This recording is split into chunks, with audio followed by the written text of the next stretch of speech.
फैसले दिल से नहीं, दिमाग से लिए जाते हैं। और जिन फैसलों को दिल और दिमाग दोनों ही सहारा दे, उन्हें बदला नहीं जा सकता। और एक बार अगर ऐसा फैसला ले लिया जाए तो फिर ना अंजाम की परवाह होती है और ना ही नतीजे का डर। सुनो, मुझे जाने दो प्लीज। देखो तुम्हें जितना पैसा चाहिए था तुम्हें वो मिल गया है ना, अब मुझे जाने दो। नहीं, मुझे मारना मत प्लीज, मुझे जाने दो प्लीज, मुझे जाने दो प्लीज।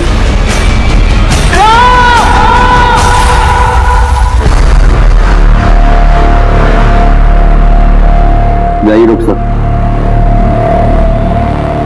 अरे इतनी भी क्या जल्दी है, आपकी आजादी की खुशी में एक एक हो जाए।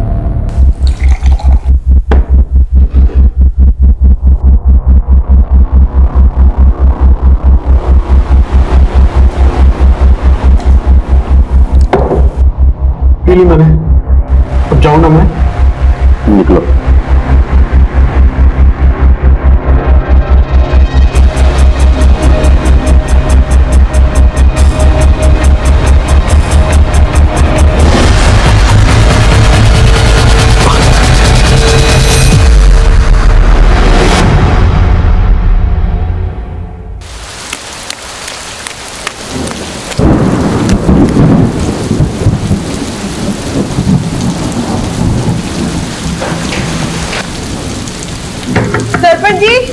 सरपंच जी। अरे कविता, इतनी रात को सब ठीक तो है ना? हमारे वो और देवर जी अभी तक खेतों से लौट कर नहीं है, हमें बहुत घबराहट हो रही है। तुम चिंता मत करो, मैं अभी बिट्टू माली और लोगों को लेकर खेतों पर जाता हूँ और उन दोनों को ढूंढ कर लाता हूँ। तो मैं काम करूँ, तब तक मेरे घर में ही बैठो। है ये दोनों कहाँ गए होंगे?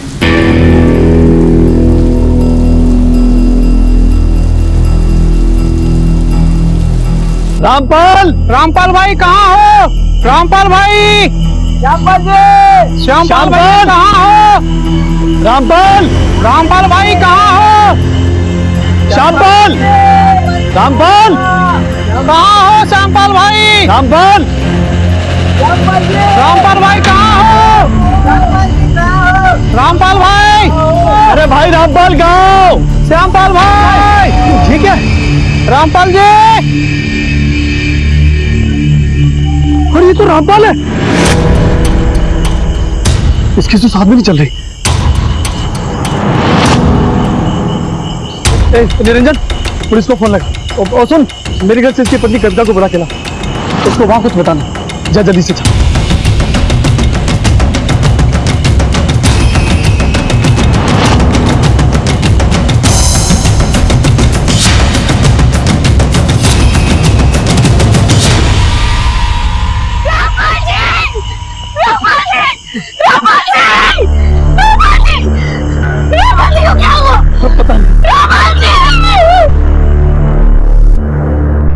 रामपाल जैसे रसूखदार इंसान की हत्या ने गांव के लोगों के बीच हड़कंप मचा दिया था।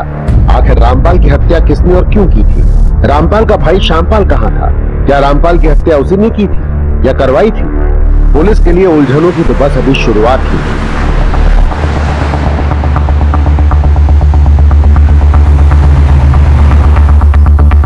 आइए साहब।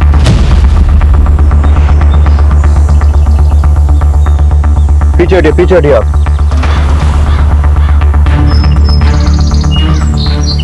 आसपास सर्च करो सब।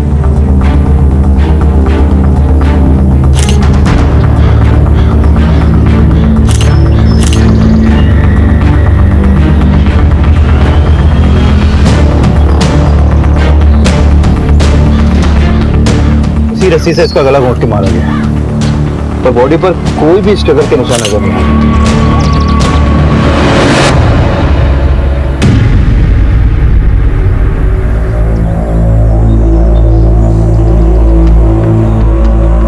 मुझे लगता है रामपाल के साथ कोई और भी था यहाँ, पर रामपाल का छोटा भाई श्यामपाल भी गायब है। रामपाल की लाश तो हमें यहाँ मिल गई, पर श्यामपाल को हम ज्यादा अंधेरे में ढूंढ नहीं पाए। सर जल्दी यहाँ आइए।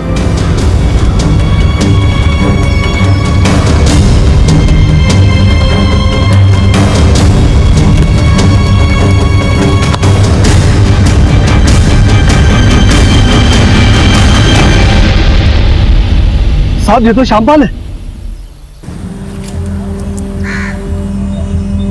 सिरी जिंदा है। यादव, इसे अपनी गाड़ी में हॉस्पिटल ले जाओ, हो सकता है बच जाए। सर ले जाओ। आप नीचे हाथ लगो, ले जाओ सर। कहीं ऐसा तो नहीं कि इन दोनों भाइयों के बीच में किसी बात को लेकर अनबन हो, जिसके बाद रामपाल को उसी के भाई श्यामपाल ने मार दिया और श्यामपाल जानबूझकर ज्यादा शराब पीने के बाद बेहोश हो गया, जिससे उस पर शक ना हो सकता है। विकास, उस रस्सी और बॉटल्स को फोरेंसिक जांच के लिए भेजो। ये पता लगवाओ कि उन पर इन दोनों भाइयों के फिंगरप्रिंट्स हैं या फिर ये सब किसी और का किया धरा है। Okay sir.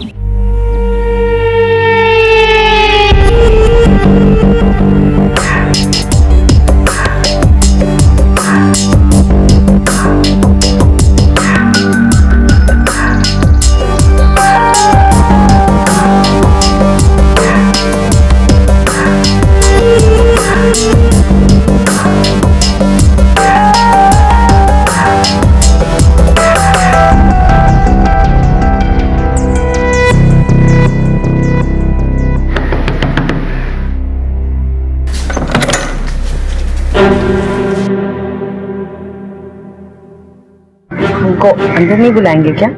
हाँ अंदर नहीं, ठीक रुकना, जाना नहीं, हम आ रहे हैं, जाना नहीं हम।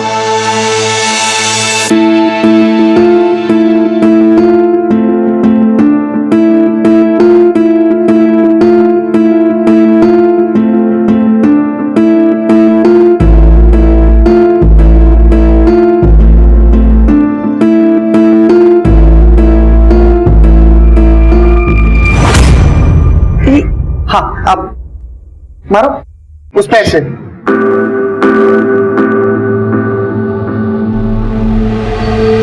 हाँ, अब आ दो। आप गृह प्रवेश करो, मैं सामान लेके आता हूँ। बिट्टू तुम्हें देखेगा ना तो बहुत खुश होगा। अरे तुम्हारी चप्पल भी। कविता जी, हम समझते हैं कि आप इस वक्त बात करने की हालत में नहीं है, लेकिन आपके पति के कातिलों तक पहुंचने के लिए हमारे लिए ये जानना जरूरी है कि कल रात को हुआ क्या था। कल रात को जब बहुत देर तक मेरे पति और मेरे देवर खेत से घर लौट कर नहीं आए तो मैं सरपंच जी के यहाँ मदद मांगने गई थी। सरपंच जी! अरे कविता, इतनी रात को सब ठीक तो है ना? रात में डूबने के पास हुआ तो रामपाल और श्यामपाल के बीच सब कुछ ठीक था? दोनों के बीच में कोई तकलीफ नहीं थी। श्यामपाल तो अपने बड़े भैया की बहुत इज्जत करते थे और जिस तरफ आपका इशारा है वो तो होना संभव है। सरपंच साहब जी, आपको किसी पे कुछ शक? नहीं सर, रामपाल और श्यामपाल के साथ इस गांव का तो कोई व्यक्ति कुछ करने वाला नहीं था। रामपाल जी के लोग बहुत इज्जत करते थे, बहुत रसूखदार शख्स था वो इस गांव का। रसूखदार और अच्छे लोगों के कत्ल नहीं होते क्या?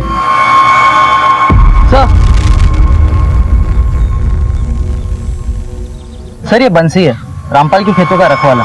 सर, रामपाल जी और श्यामपाल जी अपने खेतों से निकल गए थे, फिर यहाँ रास्ते में क्या हुआ नहीं पता। तो रामपाल और श्यामपाल के बीच कुछ कास नहीं हुई थी? कभी नहीं साहब। ठीक है, तुम जा सकते हो। सर, अगर रामपाल को श्यामपाल ने नहीं मारा तो जरूर हत्यारा कोई तीसरा ही है। लेकिन सवाल ये खड़ा होता है विकास कि अगर हत्यारा कोई तीसरा है तो उसने सिर्फ रामपाल को क्यों मारा, श्यामपाल को जिंदा क्यों छोड़ दिया? क्या उसकी दुश्मनी सिर्फ रामपाल से थी? लेकिन इन सभी सवालों के जवाब तभी मिलेंगे जब श्यामपाल होश में आएगा। तब तक इन दोनों भाइयों के बारे में गाँव वालों से पता करते हैं। Right sir. साहब कभी कभी जो दिखता है ना वो होता नहीं है। मतलब? साहब ऊपर से तो पूरा परिवार काफी खुश और मिलजुल के रहने वाला लगता था, अंदर क्या चल रहा है किसे पता। साहब मुझे देवर भाभी का कोई चक्कर ही लगता है। ऐसा क्यों लगता है तुम्हें? दोनों हम उम्र थे, जो तो रामपाल चाचा के साथ कौन शादी करता?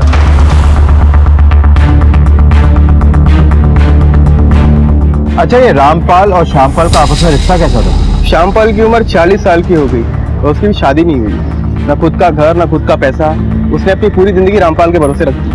और साहब कहता है कि जो आपको पालता है पोसता है खिलाता है पिलाता है, उसकी अच्छी बातें बुरी बातें माननी पड़े।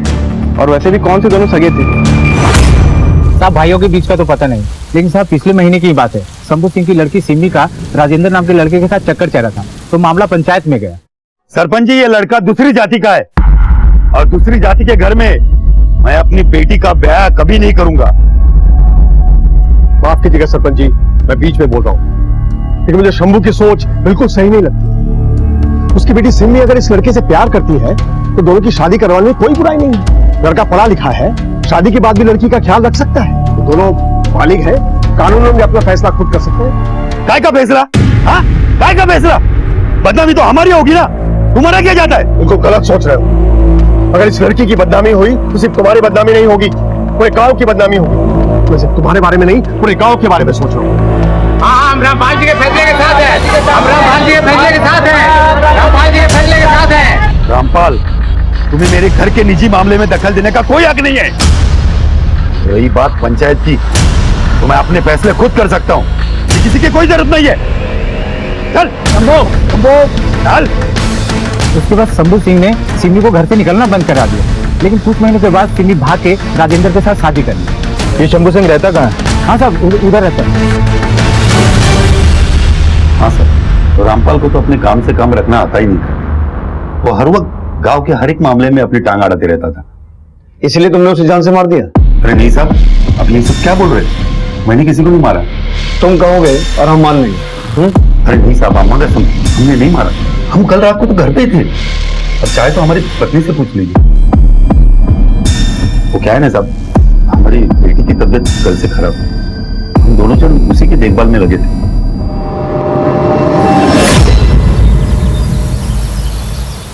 वो क्या है ना, यहाँ ज्यादा बिजली बंद होती नहीं है, पर आज पता नहीं क्यों। तुम ये लो ना, ऐसा करो ना। शायद बिट्टू आ गया।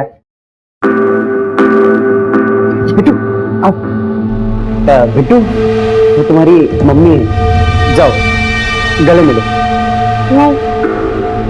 वो बहुत छोटा था ना जब तुम चली गई थी, शायद पहचान नहीं रहा। जाओ बेटा, मम्मी। हाँ जाओ जाओ जाओ, जाओ।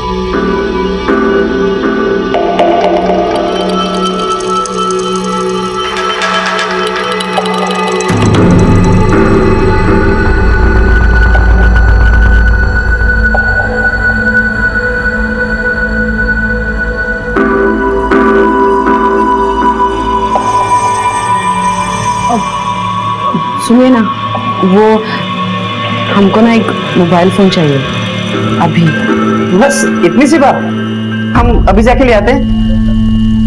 तुम एक काम करो, तब तक तुम बिट्टू के साथ खेलो, हम मोबाइल लेके आते हैं। मोबाइल लेके, कपड़े तो बदले नहीं, अभी लेके आते हैं। हाँ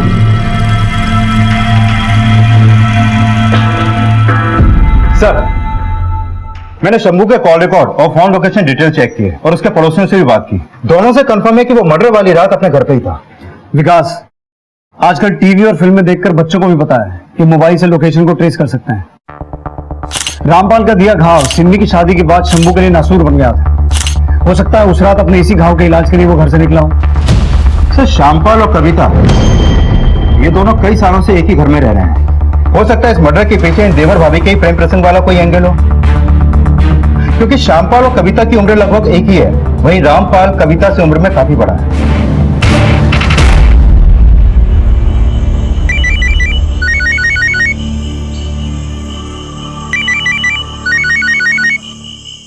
हेलो हेलो मेरी रानी। गुड्डू, और कितना टाइम लगेगा? यहाँ पर एक दिन भी ना 100 दिन के बराबर है। ये आदमी इतना चिपकू है कि एक मिनट भी पीछे नहीं छोड़ता। अरे ये तो तुम्हारा ही आइडिया था ना। गुड्डू, हम इस आदमी को और नहीं झेल सकते। बस जिस झंझट और झमेले से हम भागे थे ना, हमें वही वापस आना पड़ा। मेरी जान, तुम चिंता मत करो, जैसे ये खेल खत्म हो जाएगा ना, हम दोनों फिर एक साथ में। ठीक है, तुम बम बनाने का सारा सामान भिजवाओ, एक धमाका करना है।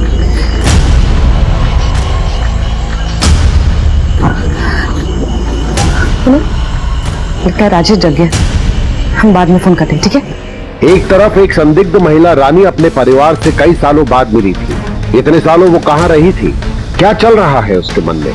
दूसरी तरफ रामपाल की हत्या की गुत्थी उलझती जा रही थी। पुलिस के हाथ आती हर लीड एक डेड एंड पर जाकर रुक रही थी, लेकिन पुलिस ने अपने तजुर्बे से एक के बाद एक कड़ियां टटोलनी शुरू कर दी। जैन सर मैंने कविता और शामपाल दोनों के कॉल रिकॉर्ड और लोकेशन डिटेल चेक की, लेकिन ऐसा कुछ लगा नहीं जिसके बिना पर उन पर शक किया जा सके। और सर फॉरेंसिक रिपोर्ट के मुताबिक वारदात पर मिली दोनों शराब की बोतल्स में स्लीपिंग पिल्स के ट्रेसेस मिले। फॉरेंसिक टीम का कहना है कि रामपाल और श्यामपाल दोनों को बेहोश करने के लिए कम से कम 8 से 10 गोलियों का इस्तेमाल किया गया है। तो रामपाल और श्यामपाल दोनों की बॉडीज में उन पिल्स के ट्रेसेस मिले? यस सर, दोनों बोतल्स में पिल्स मिक्स की गई थी, जिसके बाद वो शराब पीते ही दोनों बेहोश हो गए। सर ये फॉरेंसिक रिपोर्ट आने के बाद मैंने अपने कुछ कांस्टेबल्स को क्राइम सीन पर दोबारा विजिट करने के लिए भेजा, जहां से कुछ ही दूरी पर उन्हें एक शराब की बोतल और मिली है। ये देखिए सर, इस बोतल को इतने अच्छे तरीके से साफ किया गया है कि इसके फिंगरप्रिंट्स भी मिट गए हैं। और ये उसी ब्रांड की बोतल है जो बोतल हमें क्राइम सीन पर पहले मिली थी। और हाँ सर एक बात और, ये ब्रांड लोकली अवेलेबल नहीं है। ये ब्रांड अगर लोकली अवेलेबल नहीं है तो ये बात तो साफ है कि उस रात कोई तीसरा आदमी ये शराब लेकर बाहर से आया था या फिर बुलाया गया था। स्ट्रेंज, एक छोटे से गांव में मर्डर की इतनी बड़ी तैयारी। कहीं ऐसा तो नहीं कि रामपाल के मर्डर में श्यामपाल का कोई हाथ है और उसने इस काम में किसी तीसरे शख्स की मदद ली है? और प्लान के मुताबिक उस रात श्यामपाल वो शराब पी के बेहोश हो गया जिसमें नींद की गोलियां मिली हुई थी। चलो एक बात तो साफ हो गई कि उस रात रामपाल और श्यामपाल के अलावा वहां कोई तीसरा शख्स भी मौजूद था। अब हमें पता ये लगाना है कि यह हत्या श्यामपाल के इशारे पर हुई थी या फिर उस तीसरे आदमी का रामपाल के साथ कोई डायरेक्ट कनेक्शन है। एक मिनट। हेलो, ठीक है सर, श्यामपाल को होश आ गया, उसे घर ले गया अभी।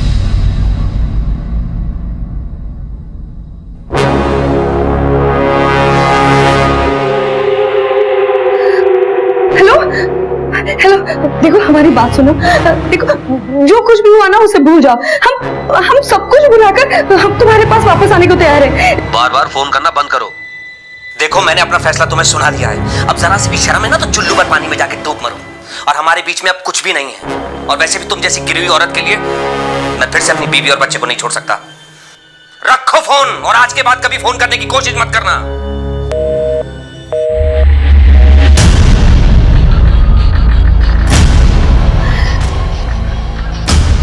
साला अपनी बीवी के लिए हमको धोखा देगा, हाँ? हमको छोड़ के चला जाएगा।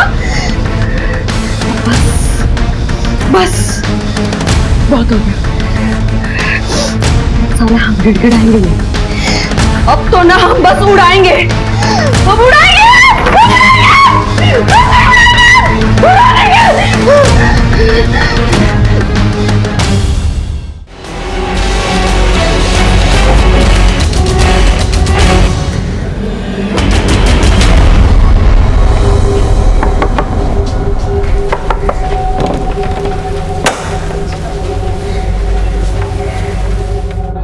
श्यामपाल आइए।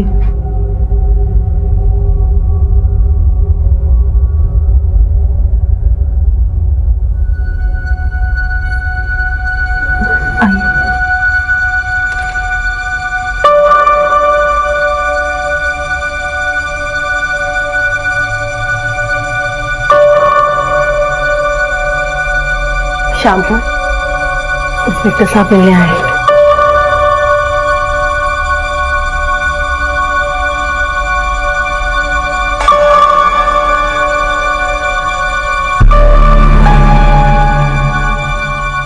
बताइए क्या हुआ था उस रात? रात साहब हमेशा की तरह खेतों पे बहुत काम था। हम कोई आधा घंटा देरी से निकले थे, घर की तरफ बढ़ ही रहे थे साहब कि अचानक एक सुनसान जगह पे भाई साहब को किसी से बातें करते हुए देखा। अरे श्यामू आ, जल्दी आ, जल्दी आ। हाँ बैठ। श्यामू, ये प्रताप भाई है। इनका गौसगंज में बहुत बड़ा कारोबार है, लेकिन हमारे प्रताप भाई अब गौसगंज में रहने वाले नहीं हैं। ये अब लखनऊ में जाके रहने वाले हैं। तो एक ऐसे इंसान की तलाश है जो इनके बने बनाए बिजनेस को बिल्कुल बढ़िया से संभाल ले। उसके बदले ये मुनाफे का 70% देने को तैयार है। समझ गया ना? क्या सोचता है? अरे हमें तो लगता है ये हमारे लिए बहुत बढ़िया सौदा होने वाला है। अब भाई साहब, अरे इतना मत सोचिए, बहुत फायदे का सौदा है। अरे ले श्याम, अब भैया की बात टाल नहीं सकते थे साहब। उन्होंने कहा तो बोतल हमने हाथ में ले ली। 3-4 घूंट पिए थे साहब कि सर चकराने लगा। हमें पेशाब जाने की जरूरत महसूस हुई तो हम झाड़ियों की तरफ गए, लेकिन कुछ समझ में नहीं आया। कुछ ऐसा लगा जैसे सब कुछ घूम गया। दुनिया पलट सी गई थी। उसके बाद खुद को हॉस्पिटल में पाया। उस दिन पहली और आखिरी बार अगर भैया को ना बोला होता तो भैया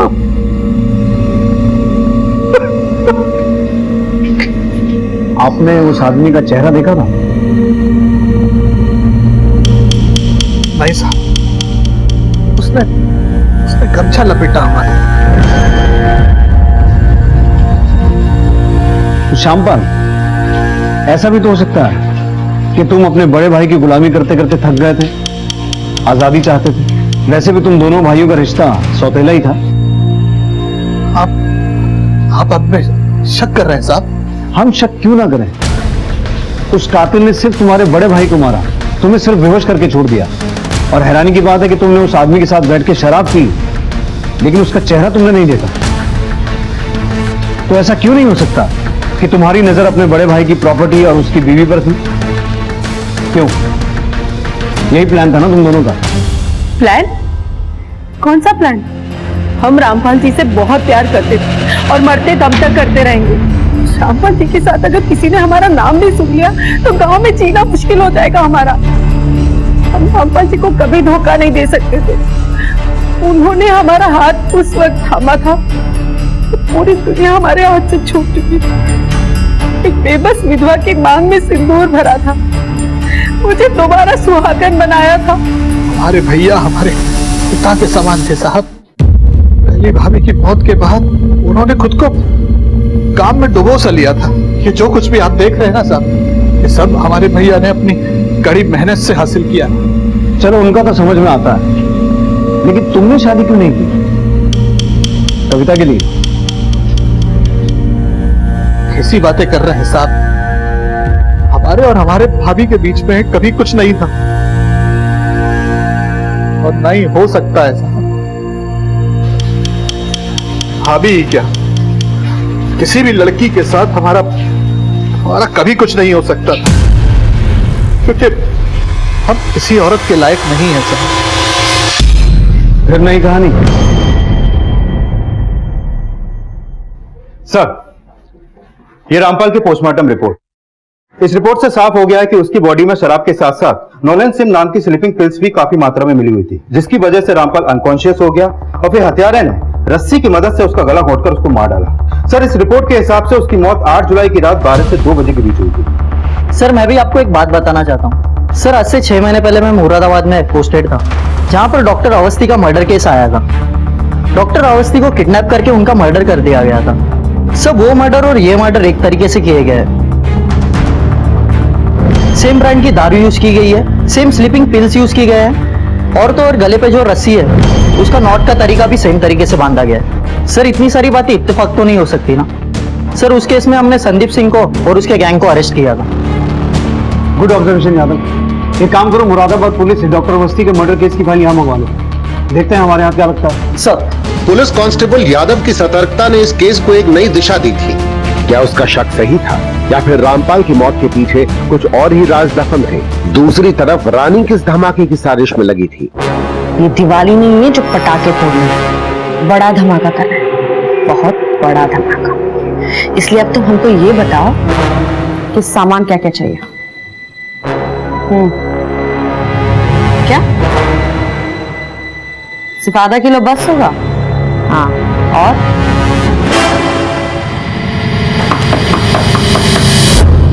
अच्छा सुनो, हम तुमको बाद में फोन करते हैं।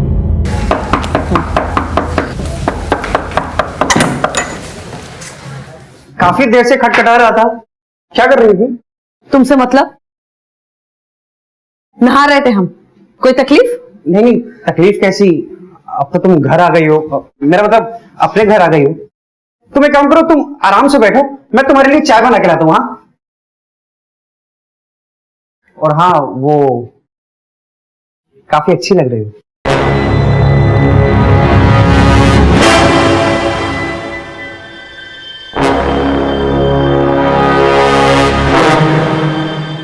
विकास, कुछ मिला? सर, ये मुरादाबाद के डॉक्टर अवस्थी मर्डर केस की फाइल है। इस केस को मैंने अच्छे से स्टडी किया सर। ये संदीप, जिसने डॉक्टर अवस्थी का मर्डर किया, सर ये शुरू में मुरादाबाद की पटाखों की फैक्ट्री में काम करता था और वहीं काम करते करते इसने फैक्ट्री में काम करने वालों के साथ अपना खुद का एक गैंग बनाया और फिर डॉक्टर अवस्थी को अगवा करके उनके घर वालों से 5 लाख रुपए की फिरौती मांगी। जैसी फिरौती मिली उसने डॉक्टर अवस्थी को मार दिया। उसके बाद वो हिसार भाग गया, जहां से मुरादाबाद पुलिस ने उसे दर्द दबोचा। सर मामला अभी अंडर ट्रायल है, लेकिन 2 महीने पहले से कोर्ट से बेल मिल गई। लेकिन रामपाल मर्डर केस में किसी तरह की फिरौती की डिमांड नहीं की गई। अगर संदीप ने रामपाल को मारा है तो संदीप को इस बात से क्या फायदा हुआ होगा? सर हो सकता है ये फायदा संदीप को श्यामपाल से मिला हो। मतलब श्यामपाल ने संदीप को हायर किया हो। यू मीन टू से कॉन्ट्रैक्ट के लिए? पॉसिबल है सर। एक काम करते हैं, इस केस की फाइल को एक बार दोबारा गो थ्रू करते हैं। अक्सर संदीप सिंह जैसे छोटे मोटे गैंगस्टर अपना सिम तो चेंज करते हैं लेकिन अपना फोन चेंज नहीं करते। एक काम करो, डॉक्टर अवस्थी मर्डर केस के जितने भी कल्प्रिट हैं उन सबके फोन्स का IMEI नंबर ट्रेस करो। ये पता लगाने की कोशिश करो कि हाल फिलहाल में ही उनमें से कोई भी फोन इस एरिया में एक्टिव हुआ है। Okay sir.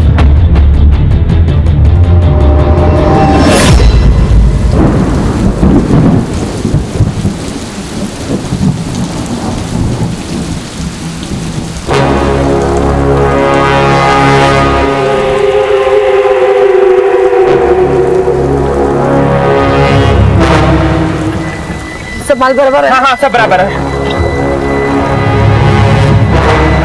अच्छा था पकड़ो। चल। सर, मुरादाबाद के डॉक्टर अवस्थी केस में जितने भी फोन नंबर्स और फोन यूज हुए थे मैंने उन सबके IMEI नंबर ट्रेस किए। सर उस मर्डर के बाद उनमें से दोबारा ना तो कोई नंबर यूज हुआ और ना ही कोई फोन। लेकिन सर इस इन्वेस्टिगेशन में एक लीड हाथ लगी है। सर ये Sandeep Singh doctor Awasthi murder case में 1 नंबर पे लगातार टच में था और जिस फोन से ये नंबर यूज किया जा रहा था, जब मैंने उसका IMEI नंबर ट्रेस किया तो एक हैरान करने वाली बात पता चली। मैं आपको बताता हूँ सर, डॉक्टर अवस्थी संदीप अपने फोन से लगातार एक रैंडम नंबर के टच में था। अभी संदीप का फोन तो बंद है, लेकिन मैंने चेक किया कि इस रैंडम नंबर के फोन पे लगातार time to time SIM change हो रहे थे। सर इसने जितने भी सिम लिए वो सारे सिम फेक आईडीज देकर खरीदे गए। लेकिन सर हैरानी की बात यह है कि उन सारे फेक आईडीज पर एक ही फोटो यूज किया गया और ये फोटो किसी लेडी का है जिसकी फोटो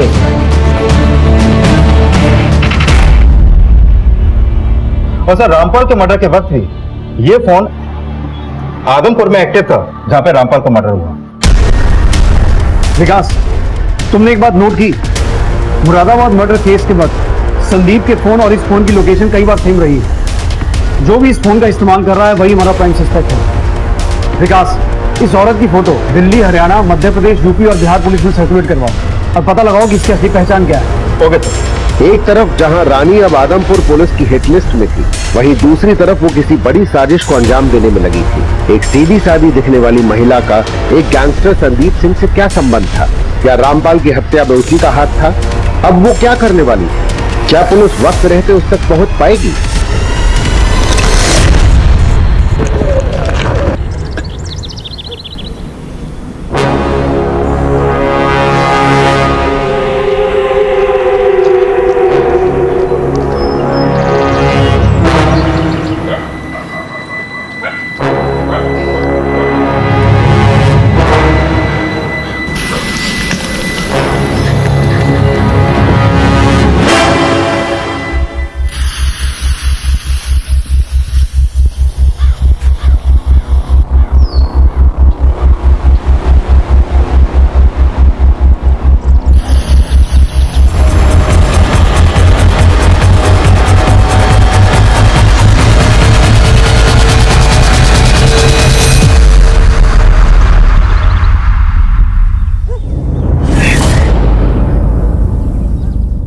पहचानते हैं इसे? नहीं साहब, हम इसे नहीं जानते। और इसे? इसके भी सर? सर इन दोनों में से हमने किसी को भी पहले नहीं देखा। सर, मदन सिंह का फोन था। ये औरत जहाँ किराए पे रहती थी उसका पता चल गया। बुद्धू, कैसा सामान भेजा है तुमने? हाँ, बोला था गली उड़ा दूंगा, ये उड़ा दूंगा, लेकिन कुछ भी नहीं उड़ा। अरे हमने पूरा सामान थोड़ा ही भेजा था। हमने कहा था ना हम तुम्हारी मदद करेंगे, फिर कहा जरूरत थी होशियार बनने की। अच्छा ठीक है, जो भी करना है ना जल्दी करो।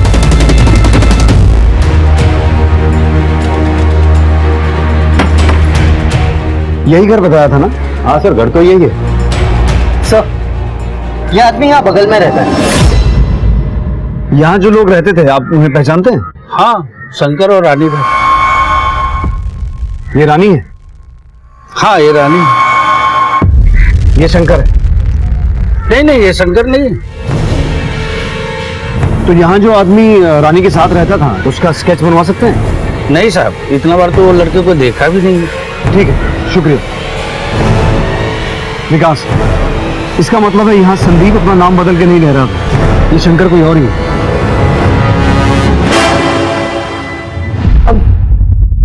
बाबू, मुझे बहुत भूख लगी है, तो तुम बाजार में जाके मेरे लिए कुछ ताजा लेके आओ। ताजा चाट लेके आओ? हाँ चलेगा। और तुम्हारी वो तीखी वाली मिर्ची भी डलवाऊंगा। हाँ?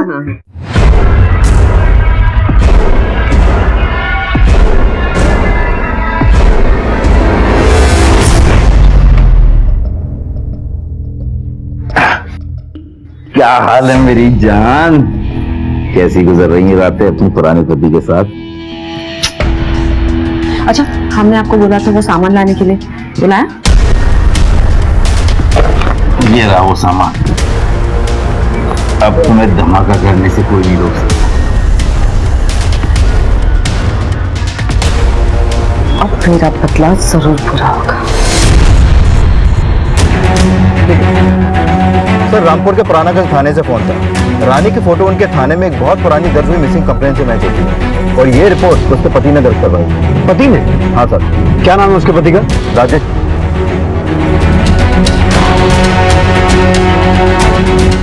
ठीक है। हाँ सर।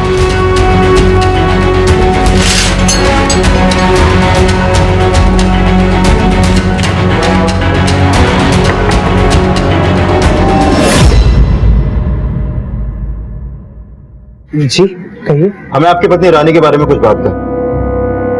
रानी के बारे में क्या बात करनी है सर? रानी एक मर्डर केस में प्राइम सस्पेक्ट है। सर, हमारी शादी 2009 में हुई थी। रानी का मायका सीतापुर में है। उसके माँ बाप बहुत गरीब थे। इतनी खूबसूरत लड़की ने हमसे शादी के लिए हाँ बोला, ये हमारे लिए सौभाग्य की बात थी। सर, हम तो पहले दिन से ही उसके दीवाने थे। सर, फिर 1 साल बाद हमारा बच्चा हुआ। सब कुछ अच्छे से चल रहा था। फिर एक दिन हमारा चचेरा भाई संदीप आया। जब से उसका आना जाना इस घर में शुरू हुआ सर, सब बदल गया। क्या नाम बताया तुमने? संदीप सिंह। तो ये कनेक्शन है रानी का संदीप से? सर, संदीप तो उसे शुरू से ही पसंद करता था। वो तो रानी पे डोरे भी डालता था। देखिए तो संदीप जी हमारे लिए कितना महंगा तोहफा लाए। बहुत ही सुंदर है, हमें बहुत अच्छा लगा। और भाभी जी, ये भी आपके लिए। हमारे लिए? शुक्रिया संदीप जी, हमको ना आपके सारे तोहफे बहुत ही अच्छे लगे। पर संदीप, जरूरत नहीं थी इतनी महंगी गिफ्ट लेके आने की। जरूरत नहीं मतलब? आप तो हमारे लिए कुछ नहीं लाते हो। अगर ये हमारे लिए तोहफा लाए तो दिक्कत हो रही है आपको। आपसे ना बात करने मुश्किल है। अरे देखिए, हमको कोई तोहफा नहीं चाहिए। सर, हमारी इतनी आमदनी नहीं थी कि हम रानी को इतने महंगे महंगे तोहफे दे सके। और इस संदीप ने तो रानी पे जादू कर दिया। रानी भाग गई और उसके 2 दिन के बाद संदीप भी भाग गया। इसी के चलते हमने रानी के गुमशुदा होने की रिपोर्ट दर्ज करवाई थी। लेकिन लोकल पुलिस ने हमें बताया कि जब से तुमने रानी की एफआईआर दर्ज करवाई है, उसके बाद से एक बार भी तुम रानी के बारे में पूछने नहीं गए। ऐसा क्यों? सर, रानी के भागने के कुछ दिन के बाद मुझे उसका फोन आया था। उसने कहा था कि हम उसे ढूंढने की कोशिश ना करें। उसने तो ये भी कहा था कि उसने संदीप से शादी कर ली। सर, किसी को इस बात का पता ना चले और हमारे खानदान की बदनामी ना हो, इसलिए मैं पुलिस स्टेशन पे नहीं गया सर। फिर उसके 1 साल के बाद संदीप हमसे मिलने के लिए आया। उसने हमें बताया कि रानी ने उसे भी छोड़ दिया है। संदीप ने बताया कि जब वो किशनगढ़ में था और रानी कोई जॉब कर रही थी तो वो आदमपुर के किसी आदमी के साथ चली गई है। सर संदीप कुछ दिनों के लिए यहीं रहा, फिर चला गया। उसके बाद संदीप ने रानी ने कभी तुमसे कांटेक्ट करने की कोशिश की? कुछ दिन पहले संदीप ने हमें फोन किया। राजेश भाई मुझे माफ कर दो, जिस आदमी के लिए रानी मुझे छोड़कर गई थी उस आदमी ने रानी को छोड़ दिया और अब वो वापस लौट आई है मेरे पास। रानी किसके साथ भागी थी जानते हो? संदीप बता रहा था कि वो आदमपुर का कोई अमीर आदमी है, शायद शंकर। तो हाल फिलहाल में रानी या संदीप से कोई बात हुई है? सर वो 1 हफ्ता पहले ही रानी वापस आई है। तो रानी अभी यहीं है? जी हाँ सर, पर वो सुबह से कहीं गई है। हाँ, मैं रानी के कमरे की तलाशी लूंगी।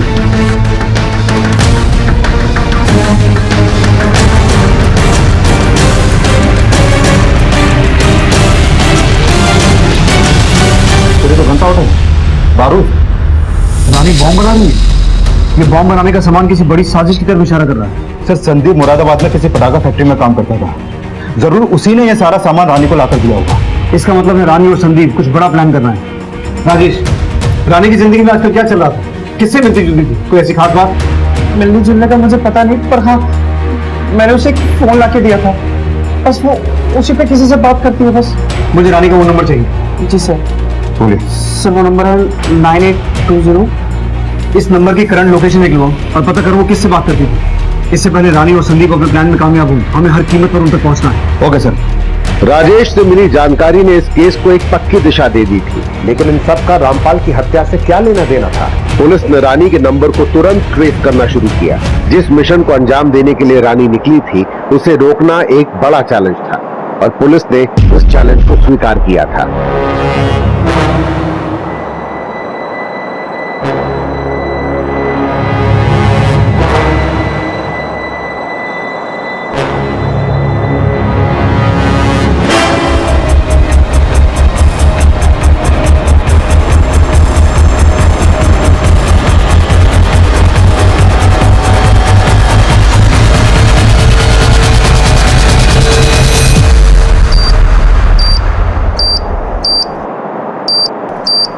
रानी,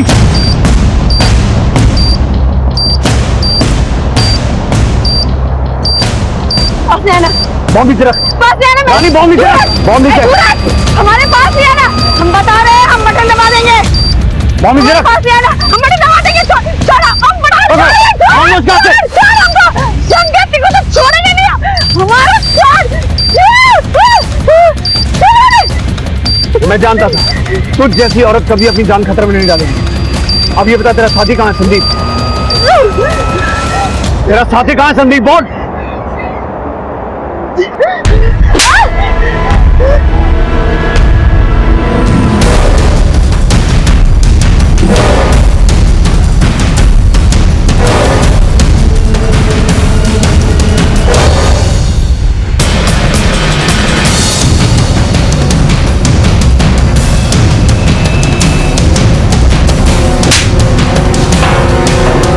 यही सोच रही हूं ना कि हम तुम तक कैसे पहुंचे। दरअसल हमने श्यामपाल से शंकर के बारे में बात की थी। शंकर? शंकर तो हमारा भतीजा है साहब, हरदोई में रहता है। हरदोई में कहां? नदी किनारे वाली सड़क के पास। तुम्हारी कहानी है बड़ी दिलचस्प, इसलिए मैं ये कहानी शुरू से सुनना चाहूंगा। बोलो बोलो।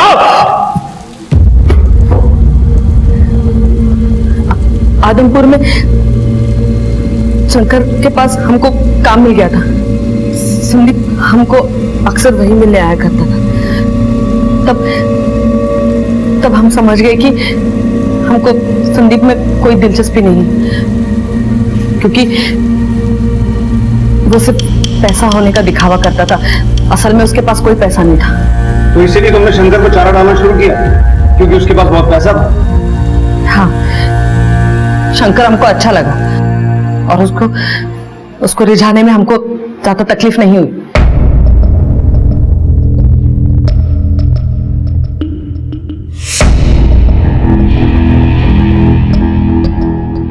आपने पेपर्स को क्लिक नहीं किया, हम कर देते हैं। ये बहुत इंपॉर्टेंट है। ये तो प्रॉपर्टी के पेपर्स हैं। बहुत प्रॉपर्टी आपके पास? बस वो खानदानी है।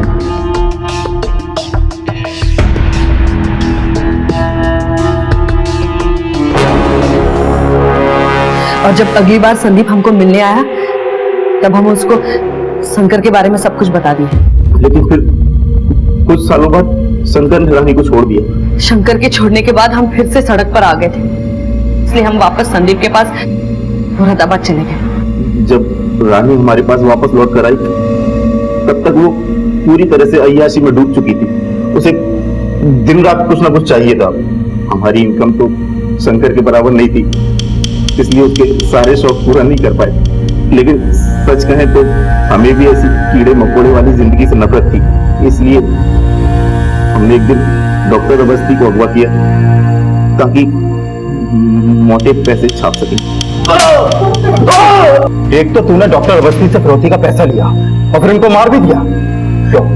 अगर उसे खुला छोड़ देते तो उसके जरिए पुलिस हम तक नहीं पहुंच जाती क्या? मुझे जाने दो प्लीज।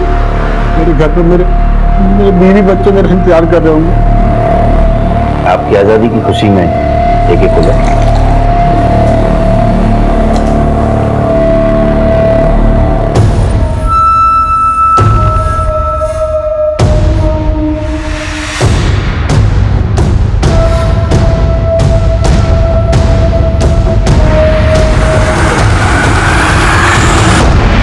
इतना सब कुछ करने के बाद भी पुलिस ने संदीप को पकड़ लिया और संदीप के बाहर निकलने से पहले हमने मुरादाबाद में एक मकान का इंतजाम कर लिया। वहीं छुपकर हम अंडरग्राउंड हो गए। हमें बस संदीप के बाहर निकलने का इंतजार था। तो रामपाल को क्यों मारा?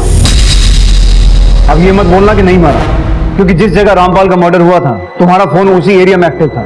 हमने हमारा फोन संदीप को दिया था, पर रामपाल को संदीप ने मारा था। लेकिन तुम रामपाल के मर्डर में शामिल तो थी ना? खुल गई आंखें कि अभी भी कुछ बाकी है? और तुमने इस लड़की के लिए अपने बीवी बच्चों को छोड़ दिया, अपने माँ को घर से बाहर निकाल दिया। अरे तेरी बीवी आज भी तेरी लंबी उम्र के लिए करवा चौथ का व्रत रखती है। तूने बदले में क्या दिया शंकर? सिर्फ धोखा। देख ले रानी के कारनामे। जुबान संभाल के बात कीजिए। ए लड़की, तू अपनी जबान संभाल। मैं तुझ जैसी लड़की के मुंह नहीं लगता। हमको भी तुम्हारे मुंह नहीं लगना, समझ गए?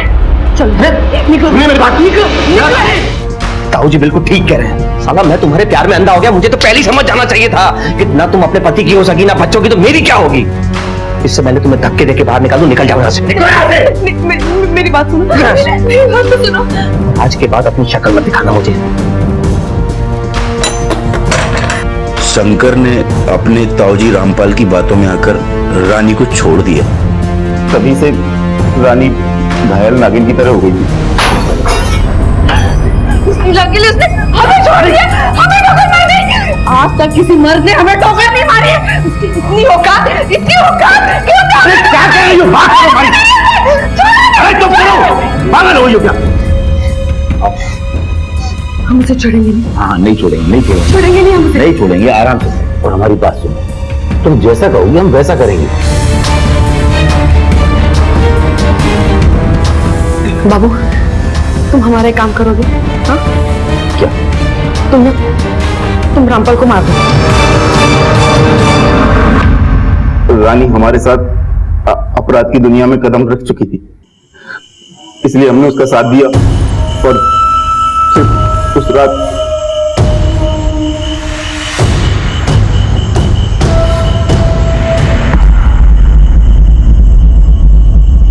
एक बात बताओ रानी, तुम्हारे कहने पर संदीप ने डॉक्टर अवस्थी को मारा, रामपाल को मारा। अगर तुम चाहती तो तुम्हारे कहने पर वो शंकर को भी मार सकता था। तो फिर बॉम्ब बनाकर इतना बड़ा रिस्क उठाकर तुम शंकर को इस तरह से क्यों मारना चाहती थी? हम शंकर से प्यार करते थे और उसके साथ खुश थे, लेकिन उस रामपाल के भड़काने के बाद शंकर हमको ठुकरा के चला गया। तो राजेश के पास वापस जाने का क्या ड्रामा था? रामपाल को मारने के बाद पुलिस और भी चौकन्नी हो गई थी और हमको छुपने के लिए जगह चाहिए थी, इसलिए हम राजेश के पास चले गए। हमने सोचा था कि रामपाल को मार के हम शंकर को भी मार देंगे और उसके बाद संदीप के साथ कहीं दूर भाग जाएंगे। इतना घमंड किस बात का है रानी? तुम हो क्या चीज? राजेश जैसे भले आदमी ने तुम जैसी गरीब लड़की के साथ शादी करके तुम्हें सम्मान दिया, इज्जत दी। तुम चाहती तो राजेश के साथ अपनी पूरी जिंदगी बड़े आराम से बिता सकती थी, लेकिन अपने लालच की वजह से तुम पहले संदीप के साथ भागी और फिर तुमने शंकर को फंसाया। और जिस बॉम्ब से तुम शंकर के चीथड़े उड़ते हुए देखना चाहती थी, उसी बॉम्ब ने तुम्हारी जिंदगी के चीथड़े उड़ा दिए। अब जिंदगी भर जेल में बैठ के हाथ मलने के अलावा तुम्हारे पास कोई काम नहीं है। झूठे रिश्तों के पीछे भागते भागते इंसान सच्चे रिश्तों की अनदेखी करने लगता है, और जब होश संभलता है तो सब कुछ लुट चुका होता है। इसलिए थोड़ी अंडरस्टैंडिंग, थोड़ा एडजस्टमेंट बड़ी बड़ी खुशियों को बटोरने के लिए बेहद जरूरी। देखते हैं हमारे आज के एपिसोड की दूसरी कहानी।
अरे अम्मा, वो हेमंत भैया से बात हुई थी हमारी, कहे हैं कि अगले हफ्ते तक आ जाएंगे। अरे वाह, ये तो बहुत ही अच्छा बात है। छुट्टी मिल गया क्या उसको? अरे अम्मा, अगर छुट्टी नहीं मिलती तो आते कैसे? अरे हाँ, देखो कितना बढ़िया संजोग है, उसको छुट्टी मिल गया और तुम्हारे बाबूजी रिटायर भी कर रहे हैं। बहुत साल के बाद सब परिवार एक साथ रहेंगे। सही बात है। अरे बाबूजी क्या हुआ? कुछ परेशान से दिखाई दे रहे हैं। अरे नहीं, बस यही सोच रहे हैं कि रिटायरमेंट के बाद हमें बहुत कुछ करना है।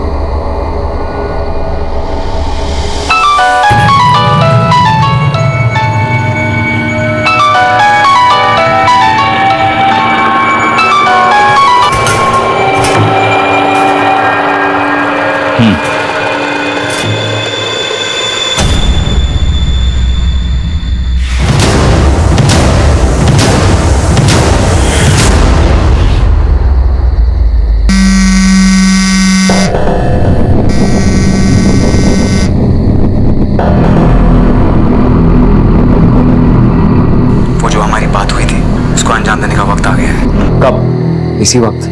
कहाँ? स्टेशन रोड के पास, वहीं जहाँ 3 रास्ता मिलता है स्टेशन के पास। ठीक है, मैं अभी आता हूं।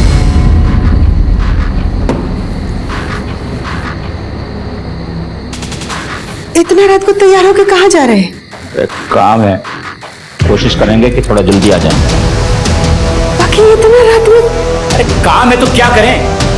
तुम सो जाओ, चल।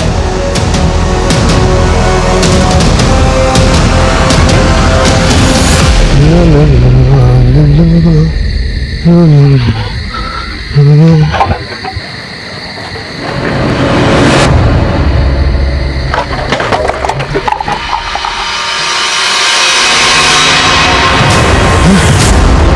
number you are trying to call is currently switched off. The number you are trying to call is currently switched off.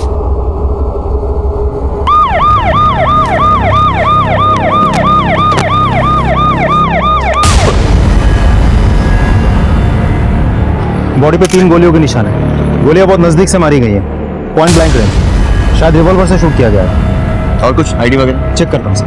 देखो तुमने फोन किया था? हाँ साहब। यहाँ से किसी को आते जाते या भागते हुए देखा? नहीं साहब, नहीं, हम आए तो कोई नहीं था यहाँ पे, अकेले थे। सर, विक्टिम के जेब से आईडी मिली है। विक्टिम का नाम है ओम मंडल, इनकम टैक्स डिपार्टमेंट में काम करते हैं। इनकम टैक्स डिपार्टमेंट के आदमी को इस तरह मारने का क्या कारण हो सकता है? ए बेटा पवन, ए बेटा उठो ना जल्दी से। देखो ना, तुम्हारे पापा बाहर बोल के गए कि आते हैं, इतना देर होगा आए ही नहीं। अम्मा कुछ बता रहे कि कहाँ जा रहे हैं? बोले थे कि काम से जा रहे हैं, आ जाएंगे। अच्छा रुको, तुम टेंशन ना लो, हम लगाते हैं। The number you are trying to call is currently switched off. कहाँ हुआ? अम्मा उनका फोन तो बंद आ रहा है।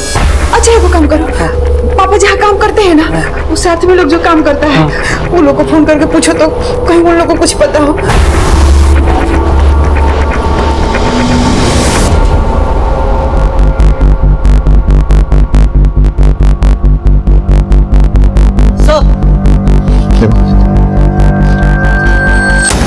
मोबाइल और इनहेलर मिला है, शायद विक्टिम का है, वहां पर गिरा हुआ था। मोबाइल ऑन करने पर पासवर्ड लॉक बता रहा है। उस तरफ देखो वर्मा, सर चेक करो।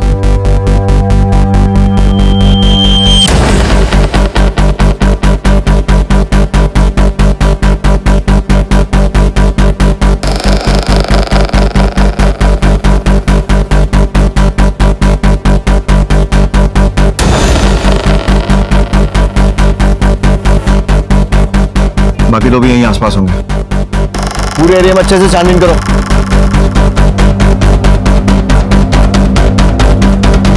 ये सीसीटीवी दोनों का फुटेज निकलवा सब, और विक्टिम की फैमिली को इन्फॉर्म करना पड़ेगा। जी सर।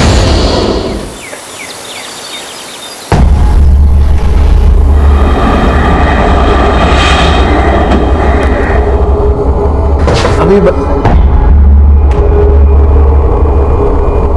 ओम मंडल? हाँ, हमारे बाबूजी। स्टेशन के पास 3 रास्ता पर उनकी लाश मिली, किसी ने उन्हें गोलियां मारी।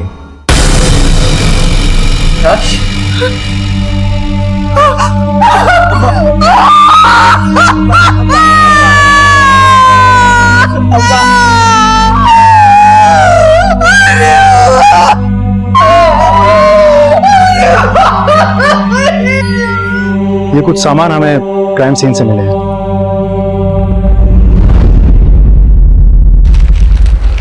सर ये तो हमारे बाबूजी का है। अगर आप इस फोन को अनलॉक करके दे तो हम इन्वेस्टिगेशन आगे बढ़ा सकते हैं। सर हमारे बाबूजी अपने मोबाइल का पासवर्ड किसी को नहीं बताते थे। शायद आपकी माँ को मालूम को भी नहीं पता सर। आपके बाबूजी की किसी से कोई दुश्मनी या फिर कोई झगड़ा?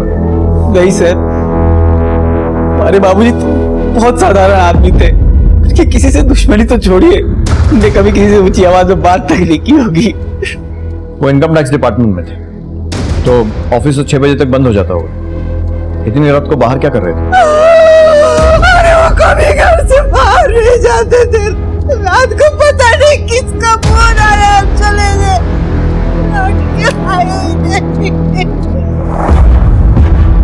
वर्मा साहब, फोन को साइबर सेल भेजो और अर्जेंट बेसिस पर डेटा और कॉल रिकॉर्ड करवाओ। जी सर। सर हाँ वर्मा। सॉरी सर, आप खा लीजिए, मैं बाद में आऊँ। अरे नहीं, आओ बैठो। Thank you. बोलो क्या खाओगे? गरम गरम? नहीं सर, मैं लंच करके आया। पक्का? अच्छा, जरूरी बात, ओम मंडल की कॉल डिटेल निकलवाना बहुत जरूरी है। हमें यह पता करना है कि उस रात को किसका फोन आया था जिसके बाद वो इतनी रात को घर से निकली। सर